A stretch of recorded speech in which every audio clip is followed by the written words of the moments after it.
Егіз жүрек 9 бөлім.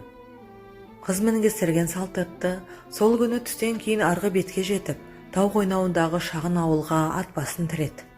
Алдынан жүгіре шыққан жас балаға тізгінді ұстата салған мерген асығыс ортадағы күйзеге беттеді. Абдырап қалған бала ат үстінде қалған әйгерімге көзі түскенде тіпті састы. Қызды түк түсінбеген. Сәлден соң бала есін жиып қызды аттан түсірді. Мерген ашулы күйде үйге енгенде қымыз ішіп отырған үш жігіт өре түрекелген.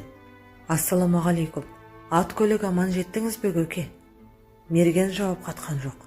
Кесе толы қымызды бірақ төңкеріп, үрпейсіп тұрған үшеуге тесіле қарады. Сен ана сырттағы қызды Бақыбайға жеткіз деді ортадағы жастауына. Үйден шығармасын, жұрт көзіне түсірмесін. Бір тал шашы түссе басымен жауап береді. Мен айтты де, болды, жөнел. Жастау сыртқа жөнелді. Мерген енді қалған екеуіне қадалды. Ана жаралы жігіт қалай деді сұстанып. Есін жиды ма? Біздің үйде деді екеудің мұрттысы. Есін әлі жиған жоқ, сандырақтап жатыр. Бір қыздың атын айта береді.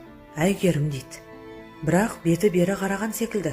Ішкеріден алдыртқан емшіңіз ем домын жасап, кеше кетті. Құдай қаласа 10 шақты күннен соң аяғынан тұрып кетеді деген. Әйгерім деді ме? Жаны сыры екен иттің. Мерген соңғы сөздің аузынан қалай шығып кеткенін өзі де байқамай қалған. Екі жігіт те елең етті. Өткенде қансыраған жігітті алдына өңгеріп келгенде басқаша тебет. Осы маңайдағы емші біткеннің бәрі сол жігіттің өмірі үшін арпалысып, оны Мерген өзі бақылаған. Совет өкіметінің айуандығына тап болған бір бейшара болар деген бұлар. Енді міне кіжініп тұр. Бұларға аяушылық жоқ деді Мерген түсін суытып. Оларды аямаған. Босқан елді шекарадан күтіп алып, бала шағамен қосам пулеметпен қырған кім? Қорғансыз елдің тау-тау болып көңілсіз қалған сүйектерін мен мына көзіммен көргем.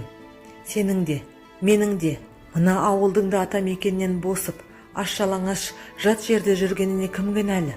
Осылар, большевиктердің күшігі, ит. Мерген кілт бұрылып сыртқа беттеді. Аңтарылып тұрған екеуі де соңынан ерген.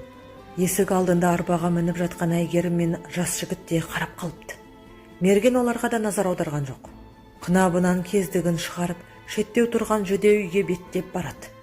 Мұртты жігіт тез-тез басып, Мергеннің алдынан шығып, кездік ұстаған қолынан жармасты. Көке, адам ғой ол, керегі жоқ. Бір ашуыңызды маған қиыңызшы.